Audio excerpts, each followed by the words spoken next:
Ay, andito po ako.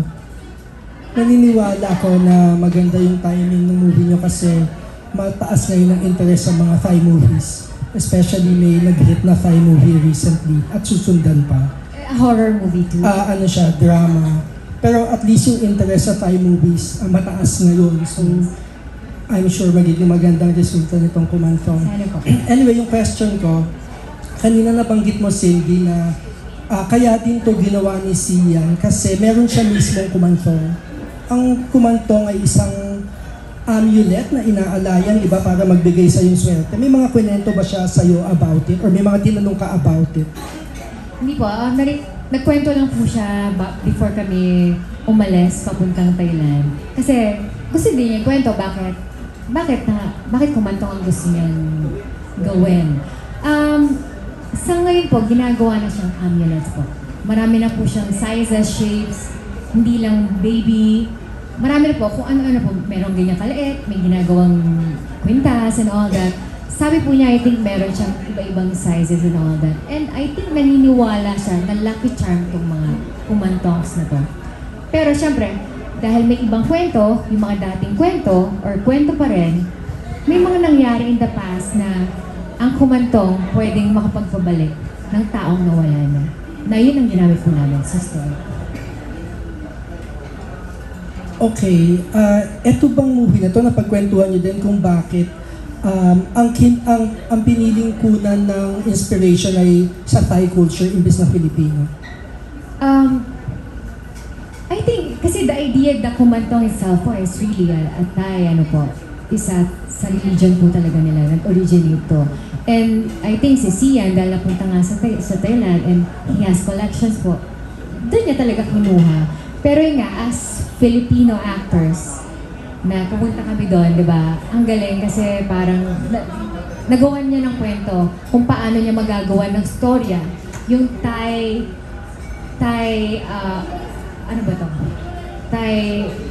story na to about kumantong. So bagay hindi din naman ganun ka-foreign sa atin kasi tayo din may mga belief tayo sa amulets eh. So yes. It's not really... Actually, it's just the same thing po. Yun lang, sa Thai, kumantong ang tawag sa kanila. Pero tayo may mga ganyan din po, anting-anting, di ba? Marami din po tayong mga pinaniniwalaan na kung ano-ano, di ba? So, ano ba tawag dito? Yeah, anting-anting yun sa atin po. Sila is kumantong. Which leads me to my last question. Meron ka bang, kayong tatlo, meron ba kayong ganon, pinaniniwalaan na bagay o sign o tao na pag andon, alam nyo may magandang mangyayari? Ako po yung nakwento ko po na white lady na nagbabantay sa akin. I think siya yung, hindi ko sinasabing angel, but siya yung guardian ko po. Hindi ko pa po siya nakita kaya hindi ko alam kung guardian angel ko ba siya o ano ba kasi she looks like a white lady. So I think naniniwala po ako na, kasi mag-isa po ako palagi. Sanay po ako mag-isa, nag-aaral pa lang po ako. I mean, malayo na po ako sa parents ko. I think siya yung kasama ko, kaya hindi ko ang tapang-tapang ko, hindi ako natatakot sa multo. Okay lang ako na mag-isa po ako.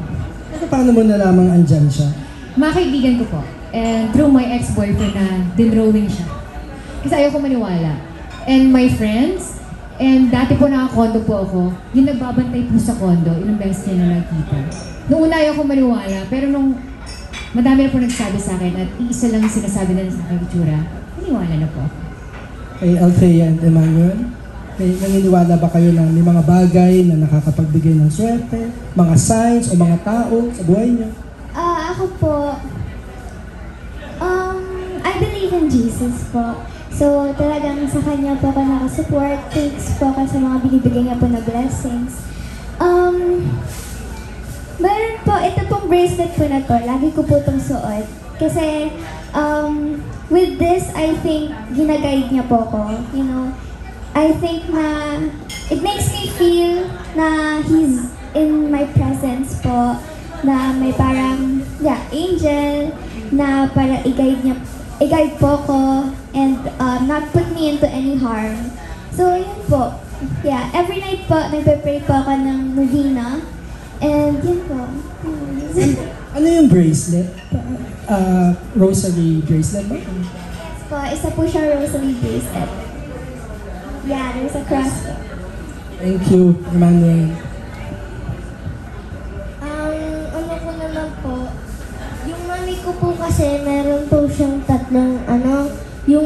kapatid ko po, 3 po sila, pero naano po sila, hindi po sila nabuo. Tapos, yung ano po, iniisip ko po na kada tulog po ako, kami ni mami at ni daddy, iniisip ko po na ginagay po nila kami kahit nagro-road trip po kami. Kapag nagtulog po kami, kinikip po nila kami ni mami. Kasi parang sila na po yung parang guardian po namin eh. Sila na po yung parang gumagabay po sa amin. Kapag parang naliligaw po kami, parang pumapasok po sa isip namin na parang may nagbibigay po sa amin na ng way papunta po sa pupuntahan po namin. Yung ano ko lang po doon, yung minsan po kasi may mga parang nakakatakot po kasi sa way po namin, parang mga ano po kasi opo sa forest. One time po, takot ako. Parang may lumapit po sa akin na ano, parang kilala ko po. Sa tabi ko, nung nasa kotse po kami, takot ako. Parang ginaguide niya po ako na huwag matakot. Parang pinapaano na po ako. Yung problems ko po, parang nawawala po. Kasi kapag nagpa-pray po ako kay God, parang sinesend po ni God yung 3 ko pong kapatid na matanggalan po yung problems ko na ma-chill po ako. Salamat. Great. And lastly, to finish off our lineup is Miss Rose Garcia from Marites University. Wala na ako sa tanong ko. Anyway, hello. Ay, may pagkaway. Hello po. Ayan. Hindi, kay Cindy, sabi mo kanina, hindi ka mga takutin sa mga multo siguro, sa mga aswang or mga ganyan. So sa totoong buhay, saan ka takot? Sa tao po. Sige, explain it further. Hindi, yung mga tao po pwede kang saktan. Not just physically, di ba? Emotionally and all that. Ang multo naman po, nandyan daw magpaparamdam lang.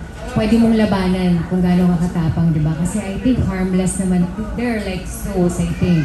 Hindi ka nila makapatay or whatever. Hanggat hindi ka naniniwala sa kanila. At hanggat I think, malakas yung paniniwala mo kay God.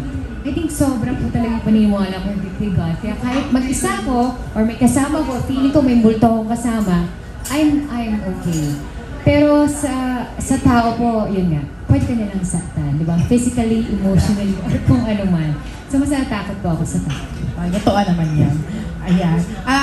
Balikan ko lang kasi kanina na sabi mo na sana bigyan naman ng chance si Direk Sian, di ba? Kumbaga, wag haluin yung personal, something like that, di ba?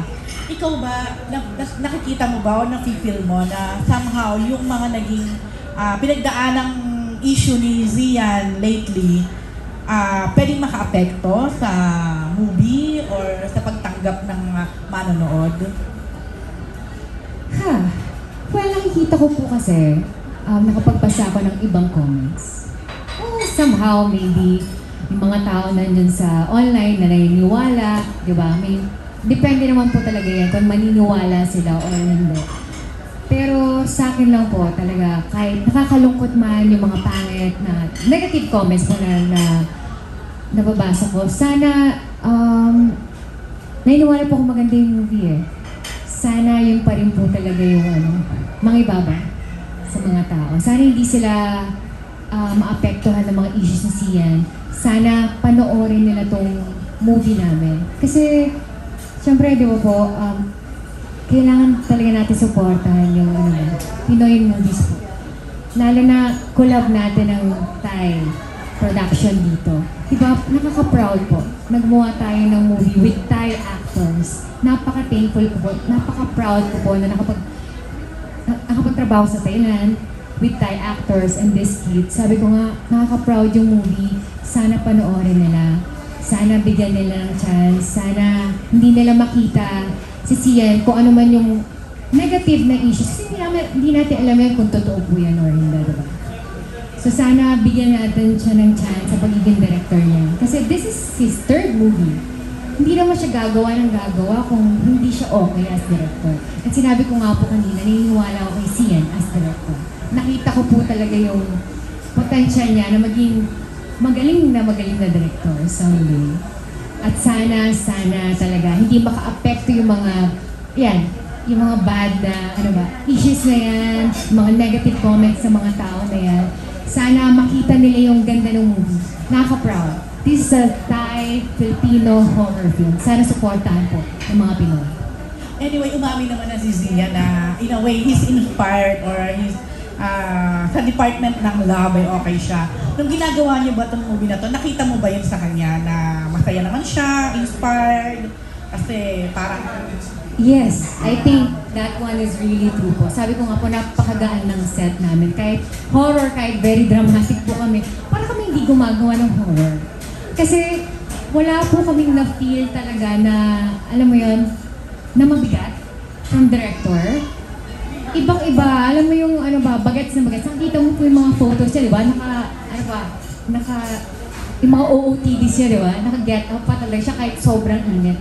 Ganun siya ka-inspire. Kasi hindi siya magbibihis ng ganun pa, di ba? Parang syempre as director, hindi mo na iisipin yung mga ganyang bagay. Di ba nakapag-TikTok pa nga siya? I saw Parang may TikTok pa po siya, sumasayaw pa siya while shooting, di ba? And I think nakabuti po sa kanya na hindi ko alam kung in love ba siya or what sa paggawa po ng movie na to. Kasi sabi po niya sa amin before mag-start yung movie, talagang dugot pawis daw yung binigay niya sa paggawa ng storya mo. Kaya talagang naniniwala din po ako sa storya na pumunta. Okay. So, enough of Zia na raw. Anyway, kasi collab na to with Boteju and Wing Zone. And we all know naman, pagdating sa movies, talagang para pa rin tayong struggling na pumasok talaga ang mga tao sa sinehan, no? So would you say itong ginawa na to ng Viva with collab with Boteju and Wing Zone, maganda siyang simula na parang kumbaga marketing strategy na rin na makonvince lalo yung mga tao to watch. Yes po, kasi mga Pinoy mahilig po kumain talaga, Yeah. diba? At napaka-popular po ng Boteju at Wing Zone ngayon. So makakatulong po to sa mga lahat na kumakain. Kasi nakita po ngayon, grabe, punong-puno pa rin po yung mga restaurants natin. And Boteju and Wing Zone po talaga napakasarap ng mga pagkain. Imagine, for just 900 pesos sa Wing Zone, magkakaroon ka ng free 1 ticket. Sa Boteju, minimum spend ng 2,000, you have 2 free tickets. So magiging daan yun para siguro kahit 2 tickets lang makuha mo or 1 ticket lang, syempre sasama mo yung family mo, di ba? R13 naman po yung kumanto. So, mapapaisip ka na, baka pwede natin panoorin pa kasi I have 2 tickets or 1 ticket. Sana makatulong kasi, paano ba? Kasi ang ganda po ng mga Pinoy, hindi ko din po alam kung bakit. Pero dahil nga po siguro ang dami nating platforms, may Netflix na and all that, nanggaling tayo sa pandemic na hindi na tayo sanay masyadong lumalabas at nanonood ng sine, sana magbalik po. Kasi sana bigyan ulit nila ng chance yung cinemas natin. Hindi lang yung mga Hollywood yung panoorin nila. Kasi binibigyan po talaga natin ng best effort po talaga sa atin to. Sa aming mga actors and actors at sa industriya po ng movies po. Grabe din po talaga yung, totoo po yung struggle, yung hirap po. Sana talaga ma-appreciate ng mga Pinoy. Sana maging proud talaga tayo sa sariling gawa natin ng movies. Kay Althea at kay ilang taon na ba kayo? R13 ba ang movie? O so, kayong dalawa ba ay makakapasok sa sinihan? O hindi rin? Hindi po. Oh. I am 11 years old po. Si Emma is 10. Kaka-10 niya lang po. Long. So how do you feel na yung movie niyo ay hindi niyo personally talaga din papanood sa loob ng sinihan? Ako po, I feel sad. Kasi, syempre, I'm excited to see a new movie. I'm excited to see a movie. Our movie, and it's a horror. We made it all together. And it's like teamwork po. And we really did our best to doing this and doing this. So, medyo na-sad po ako, pero it's okay. You know, it's okay po. at least other people can watch and see our hard works sa Thailand, our hot days, hot days, and ayun po, sana nga po. Sayang, pero sayang hindi po namin mapapanood, pero you know, sana po pag ano na po kami, malaki na po. In 3 years time, mapapanood mo na siya. Correct. Yeah po, so sana po, pag laki po namin, we can finally watch it and see our hard work and be proud of it. Yun. Kay Manuel. Ang ano ko po, kasi pag di po pinalabas sa sine, wala pong makakanood worldwide po.